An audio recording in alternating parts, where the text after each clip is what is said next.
Now hear me out. Not a lot bothers me. We have a pandemic going on. It bothers me, yeah, sure, it bothers everybody. The thing is that what really bothers me is that I don't know what the fuck these things are.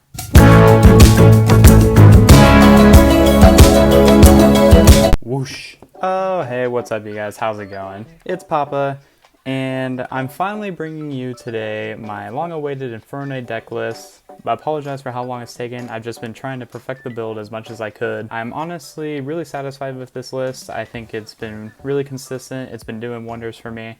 Yeah, let's go ahead and get right into it. This is blurry as hell. So, starting off with the monsters, we played 2 copies of Mommy and Daddy. What Anunku does is that it is basically a dark hole for the field, and Deviati, that is the heavy storm, destroys all spells and traps on the field. And we're playing 1 copy of Atondel. Atondel, it's the attack effect. Basically, when you destroy an opponent's monster by battle and it gets sent to the graveyard, you get to activate the effect and it gets to make a second attack. So only 1 of him, he's not really too important to the strategy. We are playing 2 copies of Seismic, Seismic probably being the more standard one. What Seismic does is that if this card attacks an opponent's monster, the effect can be activated, and then at the end of the battle phase, it banishes 1 card on the field. We play Brick City, we play INFERNOID Sajet.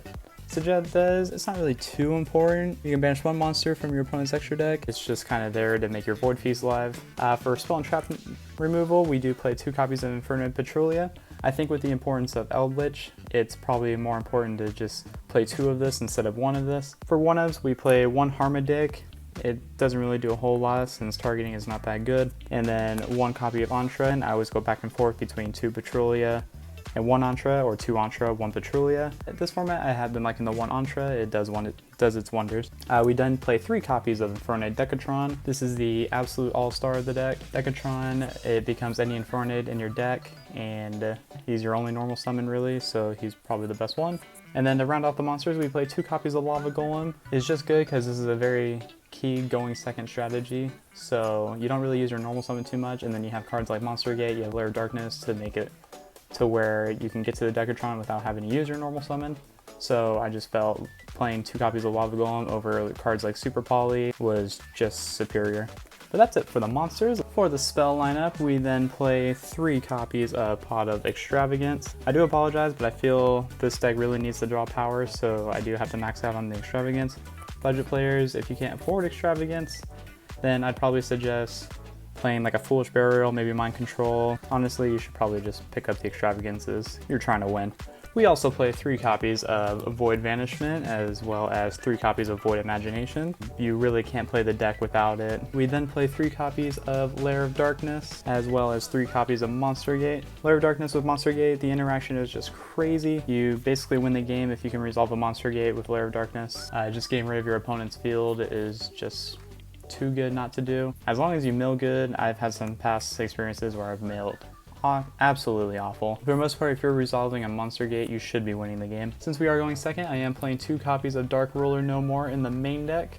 Just stay still. We are playing 2 copies of Dark Ruler No More in the main deck just because it is going a second strategy. So we want to make sure that we're turning off our opponent's board so that way we can OTK them. And then we play 1 copy of Terraforming to search out your Lair of Darkness, 1 copy of 1 for 1 to get to your Decatron, and 1 copy of Reasoning. I see a lot of lists not playing Reasoning no more. I don't get why. I mean, it has its instances where it's not the best card in the deck, but I honestly feel like since you're playing a mill deck, you should just be playing the Reasoning. The worst comes to the worst when you hit the Decatron and you don't get to summon it, but your graveyard should just be filled with INFERNOID, so it shouldn't matter. To round off the deck, we are playing 3 trap cards. We play the 1 copy of Void Feast, and since we are going second, I am playing 2 copies of Infinite Impermanence to round off the deck. It is a perfect 40 cards. Now going into the extra deck, we are playing 3 copies of INFERNOID Tierra. If you're able to resolve a Tierra, you should be winning the game. You're going to be in a very dominant position. And then you could turn this into a gravity controller and then just keep going from there. Build your links up, and then just proceed to OTK. Since we are playing Extravagance, I am playing 3 copies of Entis. I guess you can say the same excuse for the 3 Tiaras. You could arguably play 2 if you want to, but I'm playing 3 because I'm maxing out on Extravagance. For Synchros, we play 1 copy of Psyframe Lord Omega. This is really good when you get to resolve your Void Feast, and then same could be said about Scarlet Red Dragon Archfiend. I'm playing the Scarlet because It's just a 3000 attack, and it has the same effect as a Nunku. It destroys all monsters on the field, and they take burn damage. So if you're playing in a tournament, you can basically burn in time and steal a few games with it. So it's just a little hot tech. We play 2 copies of Gravity Controller. Again, I'm only playing 2 because I'm playing Pot of Extravagance. We play 1 copy of Hita, the Fire Charmer Ablaze. With that being said, we play 1 copy of Nightmare Phoenix and 1 copy of Nightmare Unicorn, just for generic removal. And the last 2 cards we're playing in the extra deck, we play 2 copies of Crusadia Equimax. This card is the nuts. You summon it and you should be in a winning position. Whatever it points to gains attack, and then it just pushes for game, and that's what we're trying to do. We're trying to kill our opponent and have a good day. But yeah, guys, that's really it for the deck list. I hope you enjoyed it.